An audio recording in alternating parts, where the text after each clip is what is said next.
So hello everyone, welcome to the global affairs Bangla. Recently Donald Trump মানে US এর president উনি ইন্ডিয়ার ম্যাপটা ডিলিট করে দিয়েছেন। মানে পুরো ঘটনাটা কি এটা বোঝার আগে আপনারা আগে এই ভিডিওটা একটু দেখুন।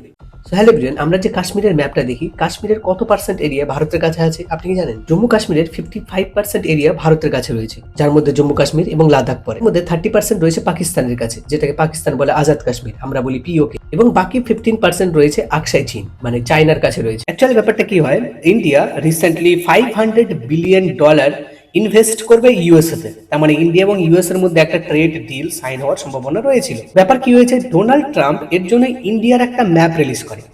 ইন্ডিয়ার ম্যাপ রিলিজ করে এই যে আকসাই চীন রয়েছে, এই যে পিওকে রয়েছে, যেগুলো পাকিস্তান ইলিগালি অকুপাই করে রয়েছে, আকসাই চীন যেটা চায়না অকুপাই করে রয়েছে, এগুলো সম্পূর্ণ কিছু ভারতের বলেই ম্যাপটা রিলিজ করে। তো পরে যখন ইন্ডিয়ান গভর্নমেন্ট ডিসাইড করে যে আমরা ভাবছি যে আমরা এই $500 বিলিয়ন ইউএসএ তে ইনভেস্ট করব কি করব না, এই কথা ডোনাল্ড ট্রাম্প শোনার পর ও পাগলা হয়ে গেছে। কিন্তু এটা রয়েছে।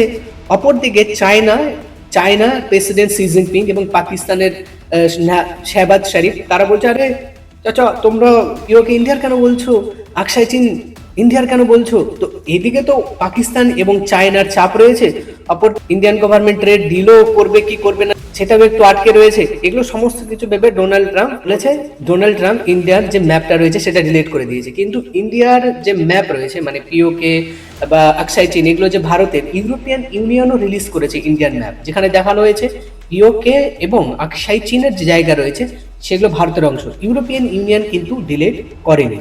এরকম interesting regular updated current affairs news পেতে আপনি চ্যানেলটা অবশ্যই সাবস্ক্রাইব করতে পারেন।